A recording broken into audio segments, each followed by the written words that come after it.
Good afternoon, ladies and gentlemen. For those of you who haven't taken their seats, please do. We're going to begin this session. I'll also ask that you put your cell phones on vibrate if you do have them with you, so that we can have a wonderful interaction and exchange during this session. Welcome to this session of the AGOA Ministerial and Civil Society discussions. This session is called the Trade, Gender, and Women's Entrepreneurship. I am Dr. Robin Renee Sanders, and I will be introducing our very distinguished panelists in a moment. I just wanted to set the stage just a bit, though, since this is such an important topic. We hear the word entrepreneurship all the time, and what does it really mean? The word itself and the energy associated with the term entrepreneurship can be summed up, in my view, in a number of ways that are linked to drivers such as innovation, inspiration, insightfulness, or the 3 I's, I like to think of them, in responding to the needs of the economy, business, or social sector arenas for either goods and services, or really to address an element of the global human condition today. There are no better examples of entrepreneurship that can be found that are transformative for one's life, for one's community, than what women are doing globally today, in general, and in particular, across the African continent. They really help to enhance the opportunities for women. They encourage more gender-friendly policies and entrepreneurial-friendly policies, and they really help advance the well-being of their respective nations. With more than half of the world's population being women, or 50.9%, translating into 143,368,343 to be exact. And with half of that, for the African population, which is currently reported at 1 billion, you're looking at about 50 million women. So more and more today, we are seeing women really enlivening the term entrepreneurship with that space, with those 3 I's I talked about: innovation, inspiration, insightfulness. Our 3 panelists today are really illustrative of that and emblematic of that as well. Each panelist will have about 5 minutes for their formal remarks. We will move over to an interactive question and answer session, and then we'll come back to our panelists for comments and follow-up. You have their bio sketches in your packets, so I will not go into the details of their bio. I will begin by introducing, however, our first speaker, Ms. Comfort Ajaho. She is the owner of LA Egbe and in Ghana, and she owns a shea butter company that she started really with a shea butter shop and now has turned it into a major trading company in the region. Madam Adehoja, please begin. Thank you. Thank you. Thank you very much. I'm so privileged to be here this afternoon to talk about what we can do to help ourselves, women entrepreneurs, to get to the next level. And 5 minutes. I'm from Ghana, and Ghana has a population of about 24 million people made up diverse ethnic groups. Accra is its capital city. It's the administrative, communication, and economic center of the country. Over 70% of Ghana manufacturing capacity is located within this district. There is needed to expand to other regions of the country. Women in Ghana made up over 51% of the population. They are found in all sectors of economy, especially in agriculture, food processing, marketing, and services. But unfortunately, they are mostly in the micro and small-scale informal sectors.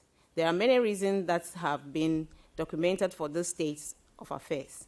This includes negative cultural norms and beliefs, which suppresses Ghanaian women socially, unavailable access to credit facility, discriminatory economic policies, and high level of illiteracy.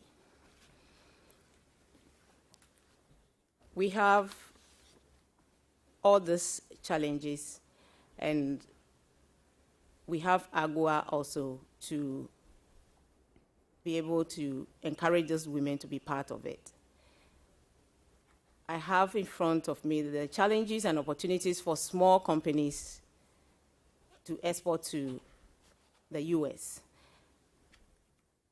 Under the AGWA, small companies supplying products such as apparel, handicraft, ethnic products, and beauty care have opportunity to sell to prospective US-based buyers at comparatively lower prices. AGWA gives the products an entry without the normal custom duty because they originate from AGWA-qualified countries. An increase in export obviously results in enhanced supplies from women, mostly rural-based, and depending on those incomes for family health and educational support. The challenges we have, the major issue has to do with finding US buyers who understand the circumstances of Ghanaian suppliers. The exporters in Ghana will need confirmed letters of credit to begin any supply moved to a US buyer. However, most US buyers will wish for goods to be delivered through credit sales. It is difficult accepting such sales conditions as the working capital of the supplier is so small that immediate payments are the only option to enable the company purchase raw material to sustain daily production. Even if there's a letter of credit, the banks will still require security to provide credit to support production and shipment. Such credit is obtained at over 25% interest rate. US buyers will need volume supplies to benefit from skills deliveries. This will require the expansion of present production, introduction of new equipment and technology, as well as qualified packages. To do this will require long-term finances, which is not readily available from our banks in Ghana. There are difficulties of infrastructure, such as building, which will involve security credits access with collateral securities.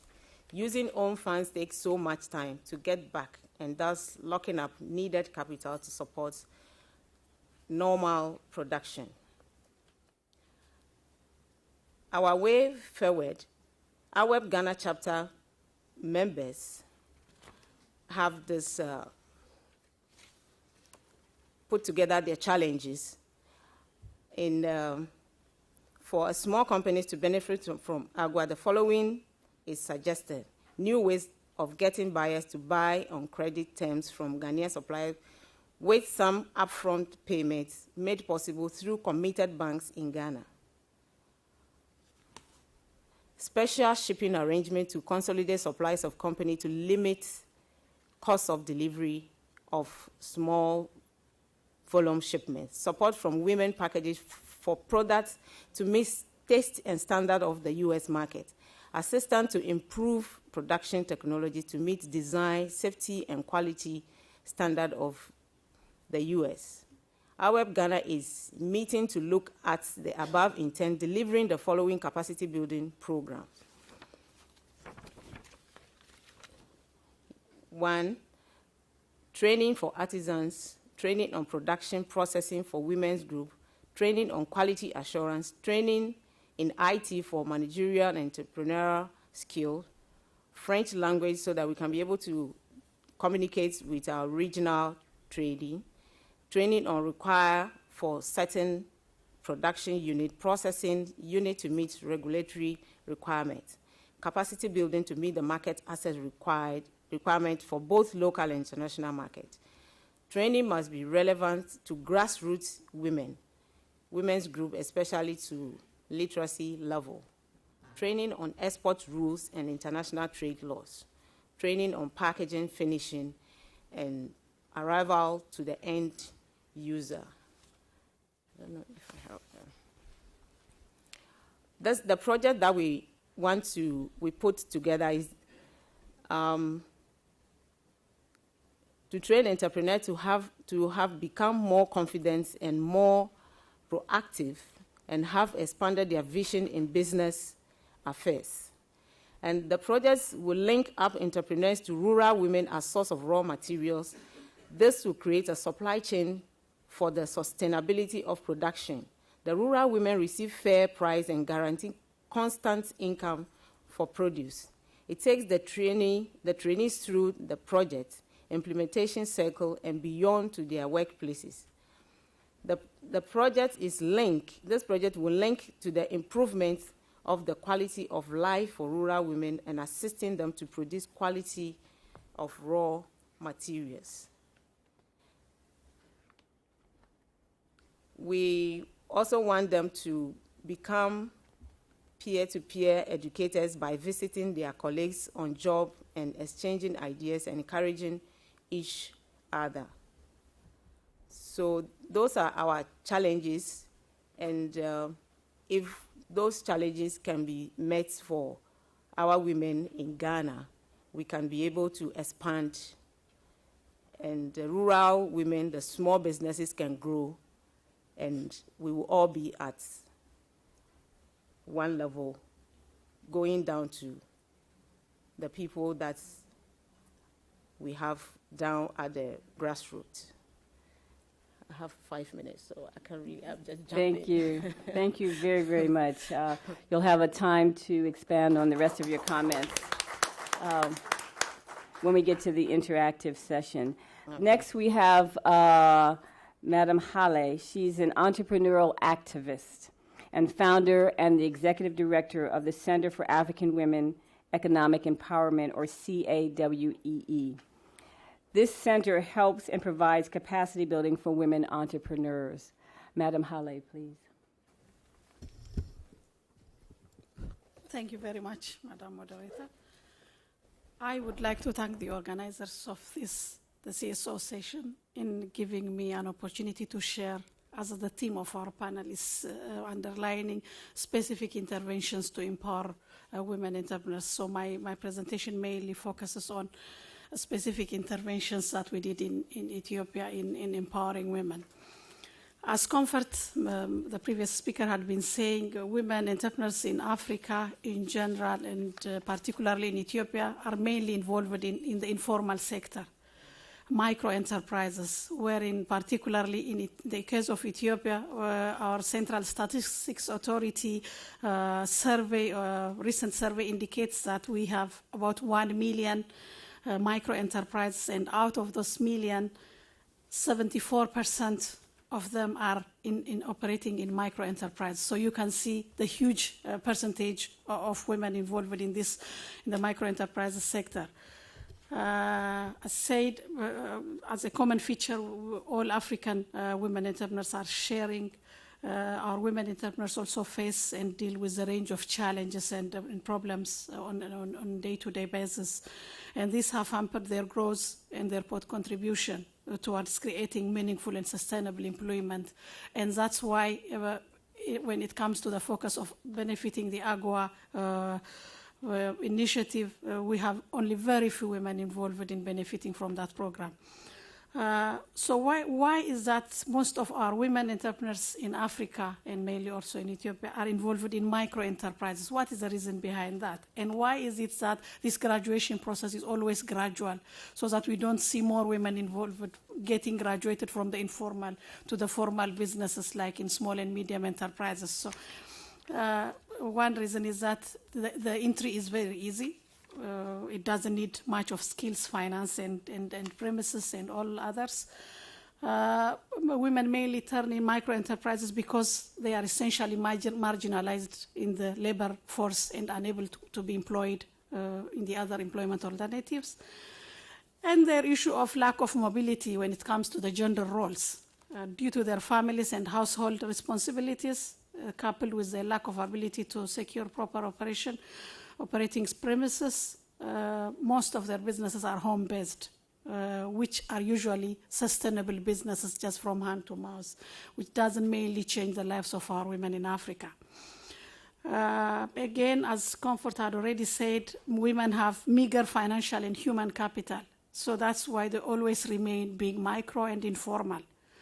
They don't have direct women who, in our case, there was a research that was done by the International Labour Organization in 2003, and that research indicated that small enterprises appear to be in those areas, women in small enterprises, because of the opportunities that they have from their parents, and most of them are using their parents' houses as production premises, and also they use their parents' money or resources as collateral to borrow money from banks. So you see such kind of women involved in business in such a scenario.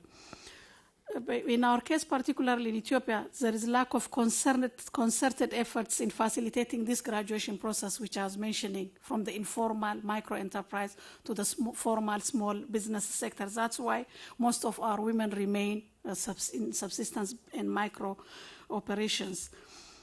What are the major interventions done so far in addressing the concerns of women in business at different levels? My focus will be mainly at the national level, which we do.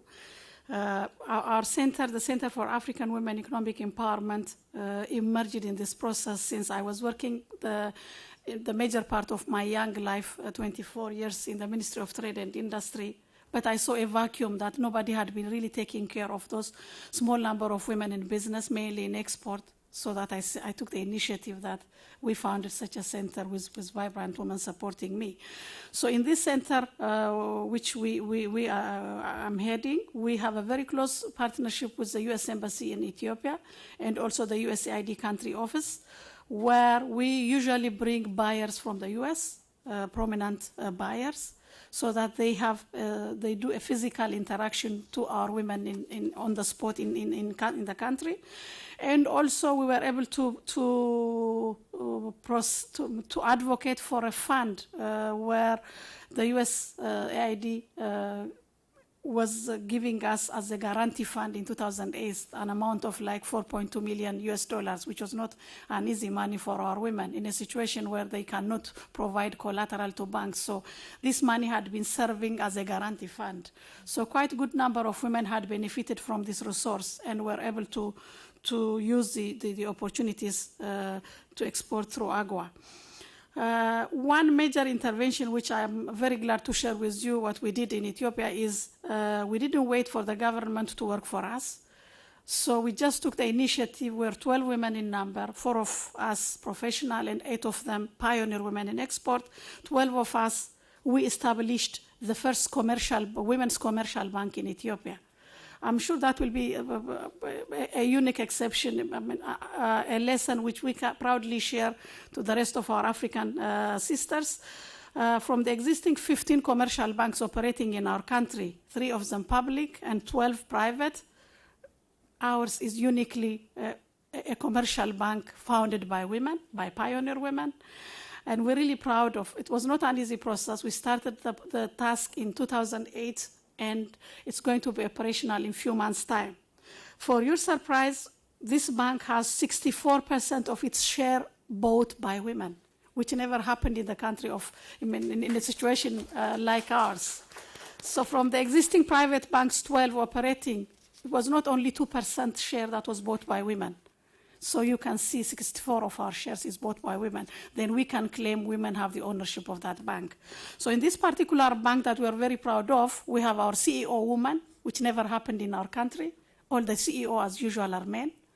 So we want this woman to focus on women's issues, having a women's window or department that will be providing special services to women, mainly making them bankable, so that they will have the confidence not only to secure funding from their own bank, but also to be confident and build their negotiation capacity to be able to access loan from the rest of the 15 banks operating in the country.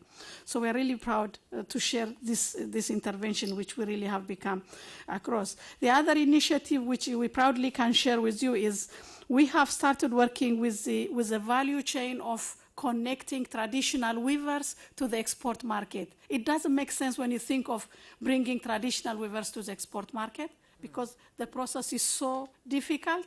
So in a project which we recently secured from Compete USAID, we have started connecting 100 traditional weavers to the export market. these are traditional weavers that do not have the skills of producing products that the export market demands. So what we do in this is we are using a unique sustainable business model where through different modalities, we have already said those 100 weavers will supply their products after finishing the training of 3 months to a pioneer woman in export who is already exporting to the US through AGWA. This pioneer woman had started exporting, I think, about 8 years back, benefiting from the AGWA. And she had a problem of supplying. She was usually getting orders from the US, where 85% of her export is directly US, and very few, 10% is to Europe and 5% in the country. So we are assuming that those 100 weavers will supply to her. Then you can see her export base expanding and also supplying to what the export market is demanding. So she is expecting that with this in particular small project intervention, her export through AGWA will increase 20%.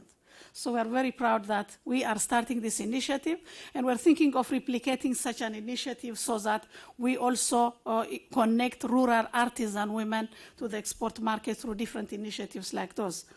These are the national initiatives that I was proud sharing with you. We also have other regional initiatives. I don't know how many minutes I'm left with. It's time. We have other regional and international initiatives. Just 1 minute. We have a program called Access for African Businesswomen in International Trade. This is a program of the International Trade Center executed, but financed by SIDA Canada, operational in 19 African countries, where Ethiopia is one of them. This is a major program that we build the capacities of our women in export by providing 4 major services like trainings in international trade, business counseling services, provision of web-based trade information, and also product development and connecting them to the international market. There are quite different initiatives regionally where the establishment of sub-regional umbrella associations, like we have in COMESA, the Federation of Women, Associations of Women in Business, where luckily we have the chairperson, Dr. Amani, here with us, and I'm happy I'm part of the board. So we have such initiatives in ECOWAS, in SADC, in IGAD, it's coming up. But the problem is we don't have synergies as a region, so that we don't tackle our problems regionally. Otherwise, there are quite different initiatives. AWEP, the African Women Entrepreneurship Program. I'm happy, myself and Comfort, we are the 2010 trainees. And I'm sure the number has grown now more than 100. Including the trainees of 2012. But you can't see synergies in those programs. Different initiatives are there, but you cannot see synergies. That's why most of the time we're not bringing out results in changing the lives of women in business. I have few things to share, but 5 minutes to share coming all that way is too small. You will have an opportunity. You'll have an opportunity to come back. We want to make sure that it's an interactive session as much as possible. So we've structured it that way accordingly. Our next speaker is Ms. Mandosela Kamalandu, and she is a senior lecturer in the Department of Economics at the University of Swaziland, and she is also an expert on social economic issues and international trade. Her full bio is in your packets. Ms. Kamalandu, please go forward. Thank you very much. Whilst I'm waiting to have them load my presentation, is it that one? Yeah, sold. I think she's the one who knows where it is supposed to be. Oh, he's got it. Yes, thanks for that kind introduction. Good afternoon, everybody, and thank you again for inviting me to be part of the panel here. She just cut my enjoyment short. I was really enjoying the life stories from my sisters, what they are presenting. I know those of us in academia, we are accused of theorizing on everything, but the good thing is we do go out and do research out there, and the fortunate bit is that it does corroborate what my sisters have presented here. So thank you very much. So there isn't going to be anything new from what I'm going to say here this afternoon, except to indicate that the studies that we have carried out in the region, the Southern African region, have actually confirmed that women are still disadvantaged in many ways in economic activity and in other areas of development. Yes, that's my presentation. How do I scroll down? Somebody, okay. Yes, as in terms of an outline, what I have here, don't be worried, Madam Chair, it's not going to take long. I know that we are known for talking for long, but it's only 5 points here and it's going to be short. I'm going to talk about the position of women in economic activity and zero in on women in agriculture, women in informal cross-border trade, specifically sharing some results of a study that was carried out on Swaziland and Zimbabwean women that do their purchases in South Africa and Mozambique. Then we'll also then talk about a proper positioning of women in economic activity. And I'll bring in a bit an issue of the global economic crisis, which in the beginning it was never really anticipated that it was going to be an issue for us in Southern Africa. But then with the integration into the world economy, into the global economy, we really have taken quite a beating. And then the importance of trade and recommendations for empowerment of women. In terms of the position of women in economic activity, the evidence is just out there in all literature that women and girls are disadvantaged, and this transcends all sectors.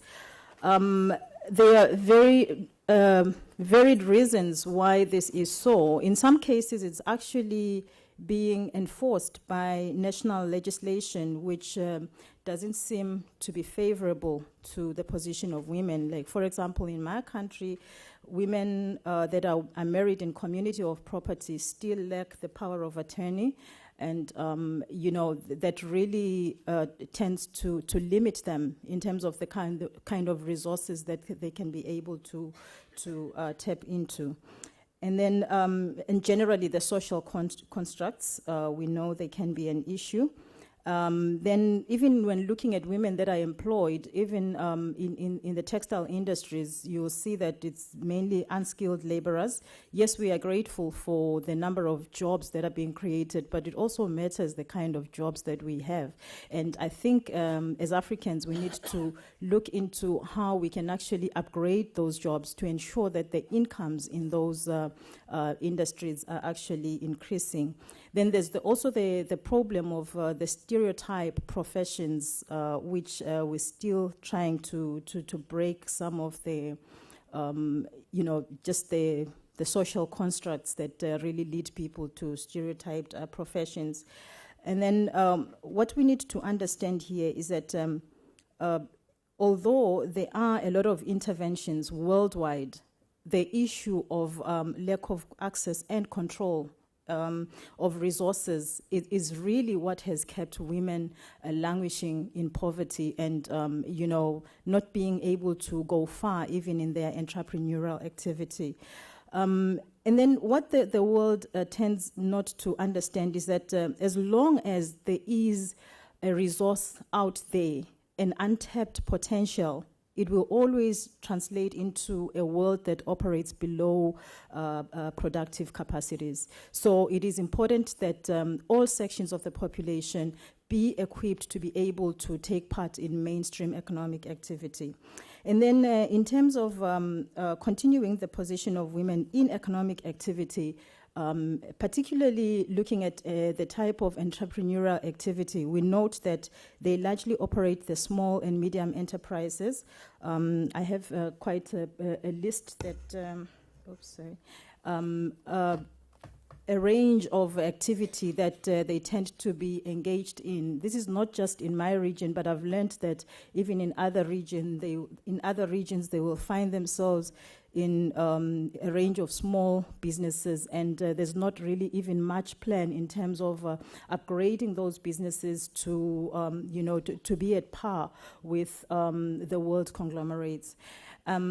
And then another issue that I'd like us to address is the issue of women in informal cross-border trade, because this is very important for us when you look at how that sector is at present largely unorganized, and yet it is a sector that has contributed a lot to women's livelihoods. Some of our learned people in Africa, they are actually a product of what their mothers did when they had to go across to the bigger economies. Like in our case, it's South Africa. South Africa is our America.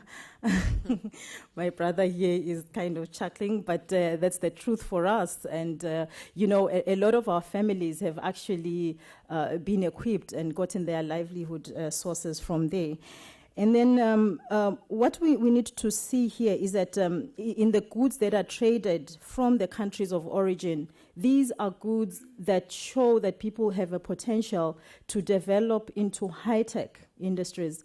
But, the kind of handcrafts that we are still having are those which, indicate rudimentary knowledge of even that particular industry. So how can we be assisted to actually move forth and produce products that will be a force to reckon with in international trade? And then when looking at the goods that are from the countries of destination, just to give us a synopsis of what is happening there, you will see that you will see items like computers and cell phone accessories and all that featuring now. And these are goods that involve, quite a high level of technology. I mean, if you are considering the kind of traders that we are referring to. So it is important that, our regions be equipped to actually be in a position to be able to compete, to be at par with other regions that are trading in high-tech products. And then now looking at just a synopsis on the profile of the traders, or maybe just to just allude to the issue of services. There's not much in terms of services that is happening in women entrepreneurship. Largely it's been hairdressing, and now we are seeing quite a number of professionals coming up with consultancy businesses, but that also needs to be strengthened because we are still getting a lot in terms of the imported briefcase consultants coming into our economies to compete with our upcoming consultants who are not really in a position to leverage the kind of support that they have from their own economies. Whilst I appreciate the opening up of our economies, but we need to be mindful of the fact that we really do not have a level playing field as it is at present. Thank you, my sister. You understand what I'm saying. And then in terms of the profile of the traders themselves, the informal cross-border trading, I know it carries a stigma of being a trade among unemployed women, but what we are seeing largely in our region is that there's even professionals that are in it for purposes of augmenting their incomes. I have colleagues who go abroad, abroad in terms of intra-Africa trade, who come back and sell us bags and other things that they are sourcing from wherever they're going. So it is a trade that needs to be encouraged somehow. So when we talk of intra-Africa trade too, it's not a small business that we are really talking about. And then the issue of the barter economy. I know some of us left home a long time ago. It still does exist, especially among the rural-based women. So that is another potential that we need to look into when we're talking trade. So when we're talking trade, we're not just talking the monetization of an economy, but we're also talking trade in traditional African products, and also we need to leverage the kind of structures that we've had before as Africans. Well, yes, another thing that is important to highlight, I don't want to look at my program director here. The poor support from governments and other stakeholders, this becomes an issue, especially if we are going to try and enhance intra-Africa trade, then we need to look into the harmonization of our border policies. So I think those are some of the issues, especially the automation of border processes. There tends to be a problem there because the systems tend not to read each other. So it is important that we look into that. And then regarding the positioning of women, I'll go through it quickly. Just give me 1.5 minutes. Capacity gaps. What one has learned from the researches that we've carried out is that women need to be equipped in terms of record keeping, interpretation of financial statements, understanding a business concern, and all the works as you go down that list. But why I am actually bringing these things here on branding and value addition, diversification, it is because there is an increasing school of thought that women, they need capital. They just need money to be injected into their businesses. It's more than just the money, but it is also getting people to have the kind of understanding of what a business concern requires and the nurturing that has to go into it, and the separation in terms of the household finances and the business finances. So that is what has really stifled some of the small businesses at home, because there tends not to be a distinction between, the household incomes and the incomes from the business and what that has to do. And then the issue of the non-tariff measures, which have really eventually posed as non-tariff barriers, really, the SPS and other TBTs, that has been a problem even in the cases where trade has been liberalized. I'll skip the issue of the statistics on the agriculture and the importance of that in the lives of women in business, in the interest of time. And then I just want to... Now, what have I done, Madam Chair? In this half a minute that you have for me, I tend to be... I'm not able to move. Okay, you just need to go to the next one. Is that what you wanted? Yes, thank you. Okay, I'll skip this slide. If one is interested, then we'll email you the document. The global economic crisis. This actually was it was an unprecedented it was an unprecedented occurrence in our time. But what really was just a financial crisis in the beginning. We never anticipated that it would turn out to have an impact in places like Southern Africa, because we never knew how we are so much integrated into the rest of the world. So this has had a really serious impact as well. And it has gendered impacts as well, which I allude to in my paper. And what has really worsened the problem were the inflation levels that, just went out of control, and thus had a bearing on the profitability of women's trade. Then the importance of trade itself. There is a positive association between export share and in state domestic product, thank you, and the empowerment of women. So there are studies that have actually, they've actually emphasized that. And then the increase in employment opportunities intensive use of abundant factors, innovation, which leads to development. That's all part of trade.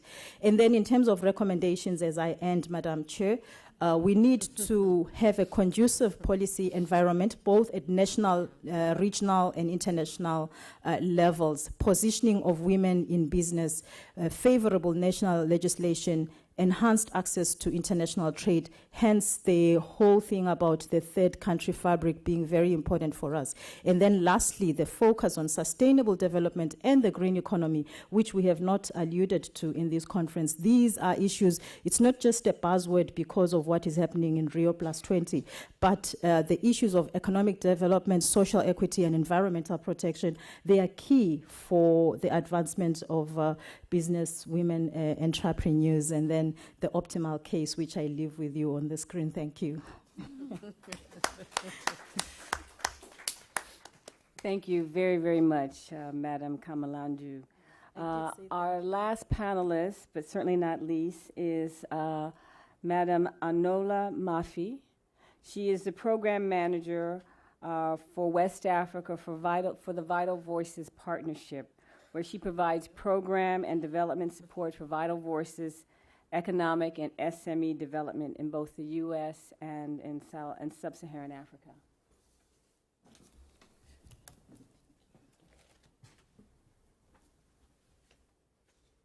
You're welcome.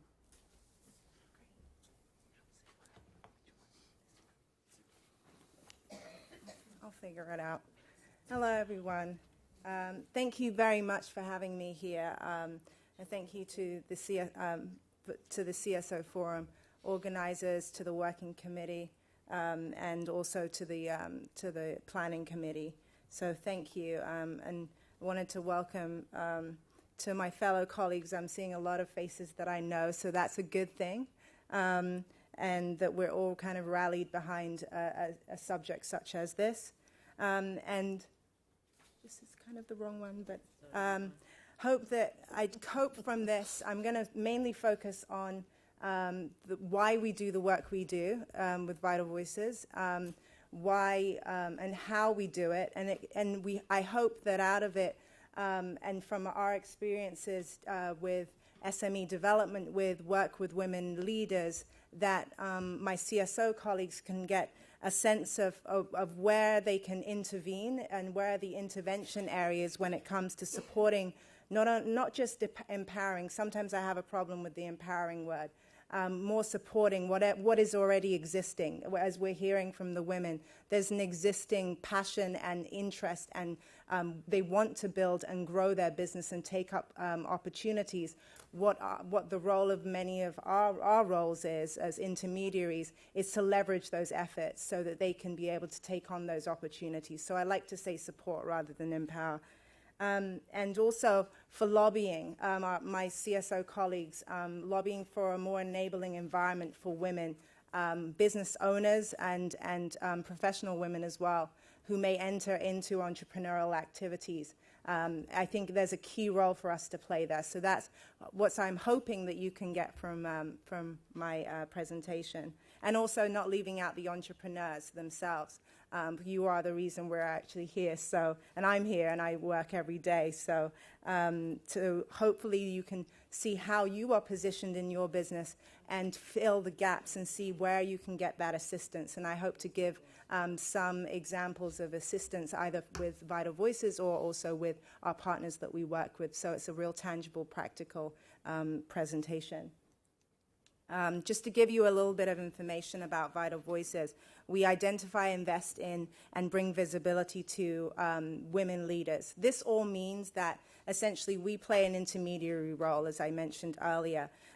We want to support women in 3 specific areas: economic empowerment and development, political participation and public life, and also human rights, with a focus on violence against women. But obviously for this purpose, I will speak just on our economic empowerment endeavors. So Vital Voices is a nonprofit organization. We are based in DC, but all of our work is out of the country, out of the US. We don't do any domestic work. We do work in particular regions: Africa, Sub-Saharan Africa, the Middle East, and North Africa, Eurasia, and as well as Latin America as well. So we seek to strengthen local partners, including business women's associations, but ultimately our work seeks to benefit the businesswomen and communities in which they live and work. Because we know that the multiplier effect of affecting one woman leader and one woman entrepreneur has multiplier effects not only on her family, on her community, and obviously on her country. And so when it comes to whom we serve, that in our economic empowerment work, these are the women that we serve. I'll skip across just in the interest of time. Just to give you a sense of how what we invest in, we have, since 2007, we have invested about 11.7 million, not much actually, compared to other investments, but the return on our investment has been exponential. Specifically, we have impacted 80 direct participants, and with a spill-off effect of 50,000 women from about 38 countries in Africa since 2007. But we have key countries that we do work in, and we identify them based on the market size and also the opportunities that we see for women, and also the opportunities in terms of the growing economies that we see, because we want to make the most impact where we can possibly use our investment. So when I think about for this panel, when I was thinking about what best to kind of talk to you all about, this has been touched on by my colleagues and my panelists here, about the very unique experiences and challenges that women in Africa face. We all know them. Access to affordable capital. I like to say affordable capital. There's a lot of capital out there. Just affordable capital is not the one that they tend to get. Traditional gender roles, as my colleagues have mentioned. Access to information. What does this all really mean? We hear these buzzwords all the time. We can't get access to this. We can't get this. We can't get. There are gender and traditional roles that keep us bound. What we see is that when it comes to entrepreneurs, women entrepreneurs, these are several factors that contribute to this phenomenon. And research shows that most entrepreneurship programs targeted at these women tend to focus on starting businesses rather than growing businesses. I mean that beyond the 3.5 years, about 42 months, that's when they need most of that assistance and help. And that's when it's never really a problem, especially in Africa, of starting this business. It's more so growing it. And for a women entrepreneur, that lack of focus on growth can mean she seeks smaller loans. So that access to affordable capital there can be that capital, there can be available capital, but her ability or even her interest or confidence to even seek those loans is limited, and to seek those loans beyond friends and family, and instead look at formal capital from banks. She may not invest in technology that would boost productivity and growth. She may not even hire any talent that can help the business grow over the long term. She will not establish the tools for tracking and analyzing new markets to even grow or even take on those opportunities or leads in expanding her sales. And after some years, she may come to believe that the potential for scaling up her business may not even exist at all for her company, and therefore lower her growth goals. And so we talk about growth-orientated entrepreneurs. That is the effect of all of these issues on women is almost kind of a multiplier effect to not being able to continue their business. And that's what we hope our interventions would do. to allow them to continue growing their business beyond the subsistence level. And so this has informed our approach, which is more so of an ecosystem economic approach, that we see that we acknowledge that there has to be the supply side support and then also the demand side. We consider on the demand side the market opportunities, the supply chain opportunities, the being able to enter into the global supply chain, or even the regional or national supply chain. Let's even say that. And then on the supply side, developing the capacity of those women to be able to take on those opportunities. So we like to make that distinction in the work that we do, and as opposed to work that other people do, is that we try to approach it in a very holistic way, because the issues that women deal with is holistic in nature. So just looking at the kinds of interventions that we do, and this may help some of, or lend some information to others in the room about how we do what we do. We focus on leadership development. That is one key but sometimes overlooked piece in developing a woman entrepreneur. It's not necessarily that a woman entrepreneur can be at a trade show. That's fine, getting them to the trade show or getting them in front of a buyer. It's that confidence to be able to sell your goods, to be able to negotiate a fair and decent price, to understand what it is about your business that is unique, to be able to sell your product, to be able to develop your product alongside or co-develop alongside your buyer. So we look at leadership development not as a fluffy thing, but more so as an integral part of business growth. And then training and education. That is both in business skills as well as formal education as well. Technical assistance. This is the hands-on, side-by-side support that we provide the women that we work with, or through our business women's associations, they would provide those services to their members. So we do direct support, but also indirect through business associations. Business mentoring, that is a key thing. I think it's been mentioned before, a peer-to-peer network, as well as mentoring from someone who's been there, done that, got the T-shirt, and can support the growing business, the growing entrepreneur and her business. Women business certification. We don't necessarily do this direct work with certification, but we do partner with others who do that work very, very well. And then recognition and awards. That's one thing. Is recognizing that there are these women who are pioneer entrepreneurs and exporters, and letting others hear their stories, which has had really great effects on just inspiring and being a demonstration effect for what could happen given the time and energy that women put into their business and growing it.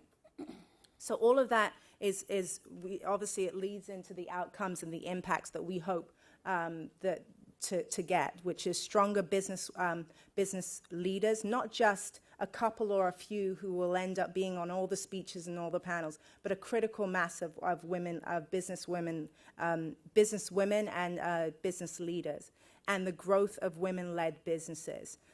So we know where that goes. More jobs, better pay, stronger and more sustainable businesses, stronger local human capital, and more robust private sector in total. Thank you very much. I won't belabor this too much, but this is just to give you a sense of some of the programs we do and how that fits into our intervention approach. And if we can talk about that later. But this is more so a charge and just some techniques that we have found or proven successful is that we listen to our women in terms of we ensure that what they want is what we want, and we align and with that to ensure that any of our interventions, the only way they can have impact is if there is buy-in. from the women that we're actually serving. Engaging in research, building trusted relationships. One thing with our partnerships is developing the cross-sector partnerships between public, private. It's the way to go, to be honest. It really is. It has to be ingrained. We have to speak the language of the businesses and corporations to be able to support the women. We also have to engage governments. We have to engage the civil society at large to be able to support, because it is a holistic issue that we need to deal with holistically. And sustainable interventions that create lasting impact. The women are here before we even step in on the continent, and they will be here. So we have to make sure that on that learning journey and on that business journey that we're supporting them as much as possible. And treat our partners as agents of their own development, not just beneficiaries. So I'll leave it as that, and thank you very much. Thank you. We're going to open the floor for questions. The ground rules are pretty standard. Please keep your question to a question, or you can make a short comment. Please provide an introduction of who you are with only one affiliation on your resume, not your entire resume. And so with those ground rules, keeping in mind, panelists, as you think about the responses you're going to give, also keep in mind the whole AGOA focus of the forum. And I, for one, would like to hear, as you make your comments, what are some of the things that AGOA has helped women with? What are some of the things that AGOA has not done for women? And what do you think how do you think those gaps can be addressed in any future AGOA legislation going forward? So we want to keep the AGOA aspect of our session in mind as we go to the interactive part of the program. We'll take the first question here. Yes? Mm-hmm.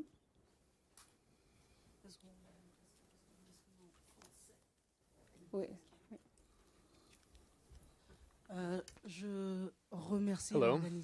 Firstly, I'd like to thank the organizers for this women's panel represented here this afternoon. It's wonderful to see all of you here. This may seem lengthy, but I just wanted to say quickly that no matter what continent you're looking at, women's challenges are often very similar. And I listened very closely to Mrs. Comfort when talking about developing companies, that women in Africa often encounter the same problems as women elsewhere, and that's very much is in line with some of the other statements that were made at this session. Last year, what is your question specifically? I'm getting to my question now. I do have to provide some detail, some context so you can understand my question.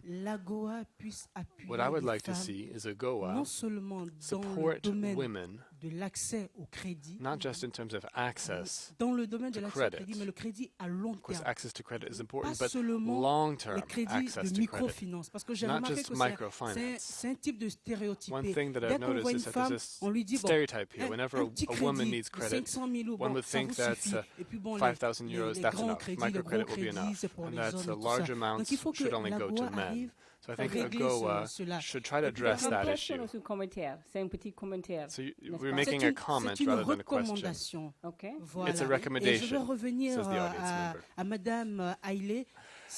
And now for Mrs. Aile, I think that initiative is excellent. But it's important to have that kind of initiative be available across Africa, so that women can create their own banks or cooperative systems in order to guarantee access to credit. Thank you very much. I'm speaking to you in French, I'm sorry. Madam Halle and Madam Comfort, the challenge of access to credit for the long term. Mm-hmm. Also, Madam Anole, maybe you three can comment on that part very shortly, because I think it might address some of the other questions as well. But start with Madam Halle. How do you get access for the long term for women? In one of your initiatives that you talked about, you mentioned, all three of you mentioned access to credit as being key. Yes. As I tried to indicate, we already are in the process of starting our bank to be operational, and again setting a special window for women so that they get loan. But on top of that, we're thinking, we have done already feasibility study on different financial products targeting women operating at different levels. So as I have been mentioning, we have women operating in micro enterprises, we have women in small businesses, and we have women in medium and large businesses. So all those categories demand different financial product, amount of finance. So we would like to categorize those and provide funding as capacity permits. But on another side, we're thinking of broadening our supply on the issue of guarantee fund, which is mostly available and which women cannot really afford providing collateral. So that's the area also we need to focus. In our case, we have about 30 microfinance institutions operating in my country. But the women we're talking about, which Eniola mentioned, the women involved in growth-oriented businesses, the amount of money they want is beyond what the microfinance is providing. And the formal businesses cannot respond to their needs because of the issue of collateral. That's why we usually call such a group the missing middle. That's why our bank is now trying to address this missing middle in a way, targeting their specific interest areas. So there might be different modalities can be made on how best we can respond to the requests of our women involved in business at different categories. So I think this is also the same in most of our African countries. We have women that have not graduated being in the informal, where the microfinance is catering their needs. But we need to bring them out, providing them enough money so that they enter to the next level of small and medium. So that's the category we're looking up in providing finance in specifically our bank. Thank you very much. If you can give a short response, Madam Comfort, and then we can go right to the next question. Yeah. Just a short response. Okay. The challenges we have, the access to finance, we don't have it. And that is one of our major problems. We have the Trade Hub who work with export-ready companies, and we still have a lot of potential exporters in the system. But our main focus is if we can have access to the U.S. market, the big buyers, who can pay us maybe upfront or 70%, we can be turning those capitals around where they pay the balance on delivery, 30%, then we are okay because we don't have the collateral. The market is what we want. If we get a market, we don't need a loan because the interest rate is just too much. We cannot afford it. Our focus is to train those women to get the quality up to the U.S. market standard, the quality, the finishing, and everything. If we have the link to international market, we are okay. Thank you. Thank you. Next question. Well, I'll get you to. Hi, I'm Casey Ford with Getting There for Him Incorporated. I've traveled to Africa on several occasions, and one of the questions that I have is for the organizations that all of you represent, how do the women in those countries find out about your organization so they can take benefit of the services that you offer? Okay, thank you. I'm going to start with Madam Anole. You can begin with a little bit of comment on the access question and then go there, and then I will turn to Madam Kamalandu also for a quick response. Yeah. Sometimes the word access to finance confuses people in terms of what does that really mean? But if we break it down, there are different sorts of financing that could be available, and I've seen just in our work that some women have had access to not just debt credit, not just debt financing, but actually equity financing in other ways. So angel investors, private equity, venture capital, all of those. It's a very small amount. I'm not going to say that it's somewhat negligible in some countries. In larger economies like Nigeria and some in Ghana, as well as Kenya and South Africa, there is some equity financing as well. What we try to do is to share that information with the women that we serve, that it's not just access to finance, it's what kind of financing would suit your business at your point of growth and also fit your business purposes. Because for some, it may be to provide working capital to be able to cover, it may be even working to cover the working capital. It could be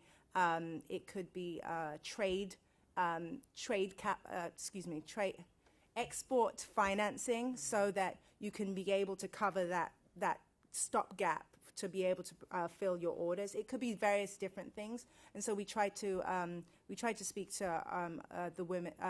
To women entrepreneurs about looking deeper into what kind of financing would suit your business needs, and also look at your own financial management, because the first thing that many banks or financiers would ask for is what is the past 2 or 3 years of your financial records. And many women and men don't have that information. So we try to go from both ends, not just the access to the finance and giving information about that, but also from the back end, what are your financial management systems and controls? And because those are the same questions that are going to be asked for if you're trying to seek that financing wherever you go. And then just in terms of the second question, I have forgotten the second question. It was how do people find out information about your organization? Yeah. Well, we do about 95% of our work is on the continent. We probably have to do a better job on the continent of people knowing exactly what it is that we do. But I've actually worked with these two wonderful women in various capacities, and it's an ongoing thing with trying to share what it is that we do on the continent. But we work through at least 7 or 8 sub-Saharan African countries. So we have a presence there. We don't work through field offices, so that's an issue in and of itself. We work through partners and implementing partners, as well as partners who work with us in the U.S. or globally. So I think through that network, we're able to have a bit more of a footprint there. Thank you. Okay, Ms. Kopp, before you respond to that, can we take the other question right here, and then you can respond to that question as well as this, in the interest of trying to make sure everybody gets an opportunity. Go ahead. Yes. Oui. Yes. Yes, ma'am. Merci pour la parole. Oui, madame. Vous avez la parole. Yes, you have the floor, please. I'm Mrs. Aissa from Niger. First of all, I'd like to congratulate all the different speakers. I want to speak a little bit about the AGOA law. Niger is a country that has been able to benefit from this law, but unfortunately has not been able to fully benefit from this law. As my sister, Ms. Emoula, mentioned, we know that at the regional level, the sector in which women get involved is somewhat limited. There's a certain number of constraints that we have to face, and as a result, regionally, we're not able to cooperate, and we're not able to sell our products.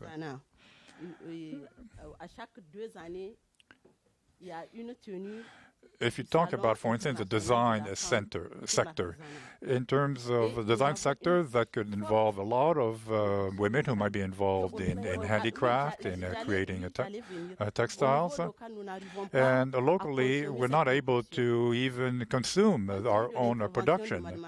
Now, given what we just heard from Ms. Iniola Mafe, I wanted to ask her what she might have to say concerning the design sector. What would be her recommendations? Okay. Yes, Madam Kalamandu, please respond to that, as well as how we get connected to your to the information that you have available through your presentation today. Okay, I'll start with the latter. Well, with the researches that we do at home, we get the results disseminated through the Business Women's Forum, and they actually invite experts to talk to the business women on, excuse me, I thought I saw somebody's hand up. I thought it was a protest. I was a bit too soft. Okay. On the business, the changing business environment, and even with regard to changes in the multilateral trade arena, they invite experts to talk about the changes on non-tariff measures, the kind of things that, if they want to get into mainstream international trade, what kind of impediments there could be, and how they could actually get around those hurdles. And then with regard to the issue of finances, a couple of initiatives are on the ground. One's recent one is what is acronymed SWEET, which is the Swaziland Women Economic Empowerment Trust, and it has actually been established from the highest of authority, where the Queen Mother is actually the proponent of that.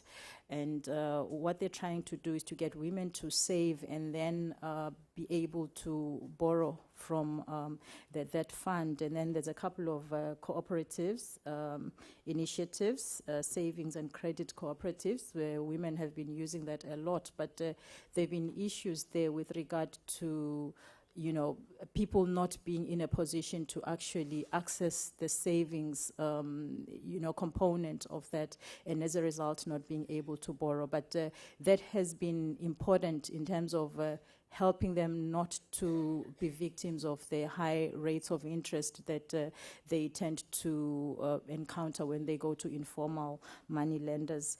And what else? In terms of benefits from AGOA, the major benefit, of course, was through the textile industry, which, with the expiration of the agreement on textiles and clothing, has been kind of compromised. But we are still seeing a lot of initiatives, people doing small businesses in gem industry, the glass blowing factories, a couple of small enclaves here and there, but AGOA is still very, very important for us. The question that was just asked was in terms of being able to connect regionally, how do you go about doing it? They were struggling with that in Niger. And if you could touch on that, and Madam Comfort, I think you probably have some experience with that as well. Mm-hmm. Okay, well, for us in connecting regionally, they use the Business Women's Forum, which is through our Chamber of Commerce. That's the major one. And then, of course, government also does give ideas on how, through the private and public sector partnerships. Mm-hmm. But largely it's through the Chamber of Commerce. Thank you. Madam Comfort? Okay. We also have the cross-border issue. And I think the Trade Hub is working on that. They have a project called Borderless, because we always want to do the regional trading, but it's the most difficult one. It's better you focus on the U.S. rather than trading cross-border, because your things, I think some of my sherbets are still on the Benin border. I mean, actually went to Nigeria and coming back, and they kept it there. They will not let it go. So it's a major, major issue. So we look up to U.S. rather than the border. But I think the Trade Hub is working on it. If I can see Abu behind there. They are trying to eradicate that, and that will help us. Because now that we have AWEP, we are supposed to work with our sisters around Africa, because there's a lot of potential. If that can be cleared, we can do so much. Right. If I can add, Madam Chair, on the cross-border trading, there's a lot of potential there. That is what we have seen. But the issue is it remains an informal and an unorganized sector. So that is really what has killed it, because it doesn't feature even in our RECs, our regional economic communities. At SACU level, SADC level, there's not much that is being said about that, and COMESA level as well. Thank you. Yeah. I'm going to take this lady right here. She's had her hand up for quite a while, and then I'll come to you first for a response, and you can comment on I the am last Dr. question. Asfour. I am president for the African Alliance for Women Empowerment and chair of FEMCOM. FEMCOM is the Federation of Business Women Association of COMESA, Common Market for East and Southern Africa. Just I have a comment, because I just heard from my sister about COMESA. We have a special for the cross-border women traders. We did a study for all the 19 countries where Swaziland is there, And we found that a lot of the policies that we are promoting for women entrepreneurs on the ground are not really implemented. And there is lack of access of information for the women, so they are not using the trade agreements we are putting on the high level of COMESA. The women that cross-border traders, they don't know about COMESA, they don't know about the trade agreements, that they are exempted of products, of customs. So the issue is really how we as civil society organization and business organization make training for the women entrepreneurs on the ground to have access to these benefits.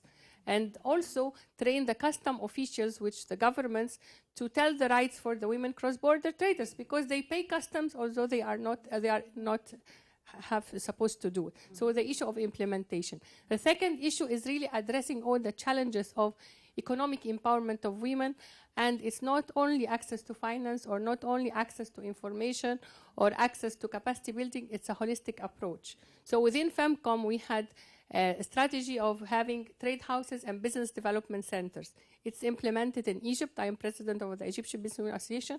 We have a holistic approach for the startups of businesses, for the women entrepreneurs who own business, small and medium, and also for growth potential of export. Because if we need to have export, we need to have product development. So we help the women to register their company.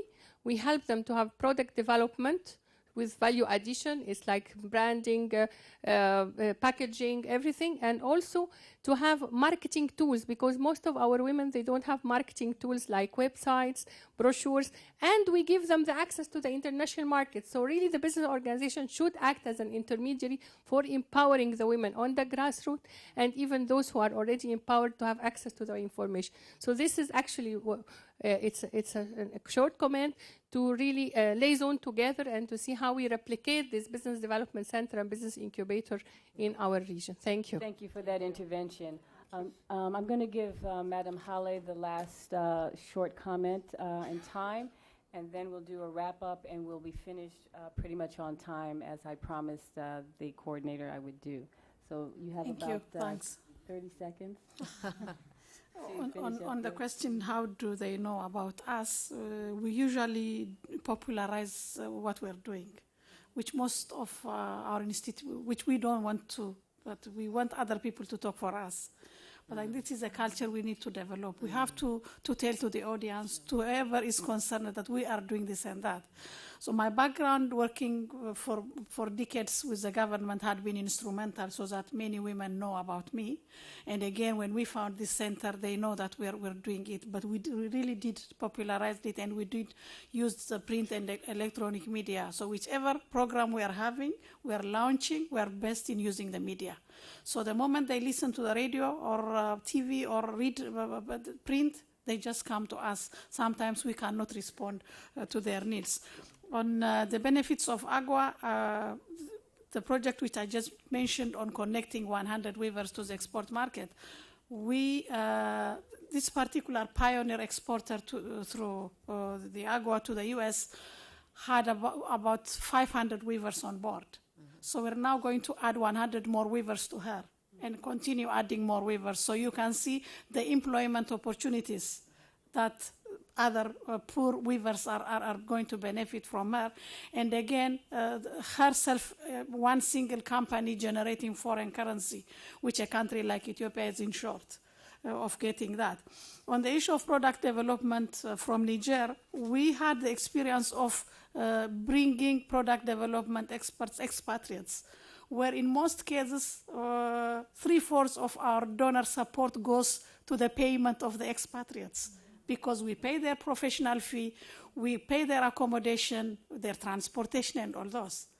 But what we did, being smart on working on each and every project of sustainability, we just try to build our in-house capacity.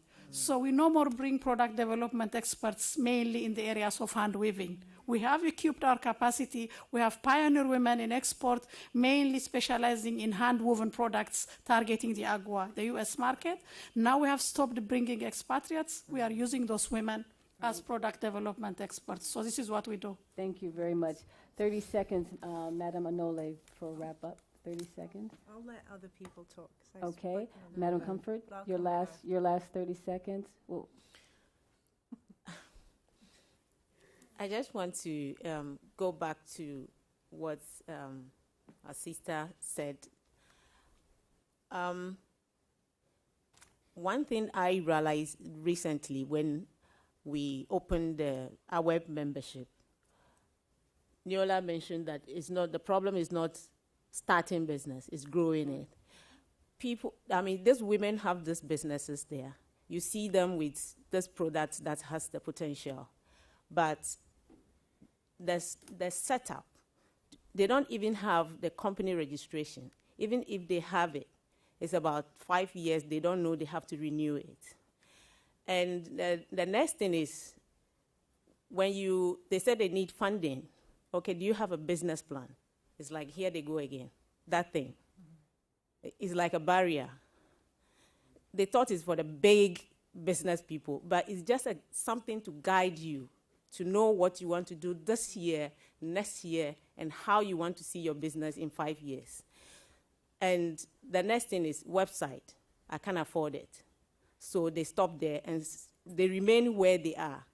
So this is where we want to take it from. Sit down with them and interact with them so that they will not see it like a professional setup. It's a basic that they have to build on to get them to the next level. So those are the things we are looking for. If we can get somebody to volunteer to say, okay, I can help you to develop, create your website and train you to manage it yourself. Because the management, how to bring in new products, have access, go there, is also another issue. They cannot do it. So if we can help them to put these things, then they will know that, that will actually give them the confidence that they are also getting somewhere to the level that they think they cannot get to. Then their minds will be open to the understanding of the international market, how to meet the specifications, the finish. Then we can say AGOA is moving, and we are benefiting from it. Thank you. Madam Kalamandu, 30 seconds. Thank you very please. much. Yes. I cannot just agree more with the doctor on the holistic approach in terms of product development and ensuring that there's a strength in cross-border trading. Currently, I think the issue here is the fragmentation in terms of effort among the regional economic communities themselves. There has to be a point where there is some form of convergence. There has to be a point where there is a follow-up in terms of what is happening in terms of enhancement of product development in the national member states of these RECs. And then we can be able to, with much strength, leverage what AGOA and other preferences are offering us. But I think the onus is on us to actually start and strengthen ourselves from, charity begins at home. Thank you. Thank you. Anoli, do you have 30 seconds? I do have 30 please, seconds. go ahead. And just focus on AGOA. AGOA is, as we all know, is just an act. So it helps to facilitate an environment through which trade can occur between Africa and the U.S. So it only creates essentially, and it's legislation. So it can only do so much as legislation can only really do. What is kind of, I always, sit on my soapbox and say this, is that we need the support of, sorry to put you on the spot, Abu, but the West Africa Trade Hub, all those types of organizations and entities that are doing fantastic work supporting behind the border support for the actual capacity of the entrepreneurs, women and men, but also create those opportunities for cross-border, who also lobby in a way to promote and support a more nurturing environment for entrepreneurs to be able to do what they're supposed to do, which is, one, be able to grow their businesses, and two, be able to put food on their table for their families. So at the very end of it, very end of it, that's really what it's all about. So just saying that it's only an act, but it's supposed that essentially all of us are in this, for the long haul, and are in this to support the other different parts of this puzzle, to be able to ensure that entrepreneurs, men and women, can be able to take on those opportunities for trade and be able to grow their businesses. Thank you. Can I just squeeze it a little bit? Yes, because we have another group okay, behind. well, So, yes. I don't want it to just be a panel about the women's issue when it comes to, oh yeah, we have to talk about women now, because it should be a part of the discussion. So I hope that we can discuss the women issue as part of the grander issue. And mainstreaming it into our discussion. You're as a business absolutely case. right on that. What we heard this afternoon was certainly the issue of access to credit, the communication aspect of really knowing what is available that's already out there, and what's also available in terms of training and assistance. We heard there was a need to do more of that. On the access to credit, it was not only just about the startup credit, but long-term credit needs. And then equity. Don't forget about the equity funding for women for credit purposes so that it can do product development as well as long-term training as well as grow their business. So as we leave and depart this afternoon, would you please join me in thanking all of our esteemed and distinguished panelists, guests this afternoon. And I also would like to thank all the members of the audience and also give a shout out to Abu. I worked with Abu when I was ambassador in Nigeria, and he helped us tremendously build capacity for training women with helping us build an AGOA center in Lagos. So the Trade Hub, I do agree with you, it's really doing a lot, and we need a lot more things like that supported on the ground. So thank all of you for attending today, and thank the organizers as well. And thank you very much, Ambassador Sanders. We're very delighted and honored to have you as the moderator of this session. And as most of you know, she's now the founder of FEED's Advocacy Initiative at Robert Morris University. It's always a pleasure and opportunity to learn more from her. And please, let's give her a very big round of applause.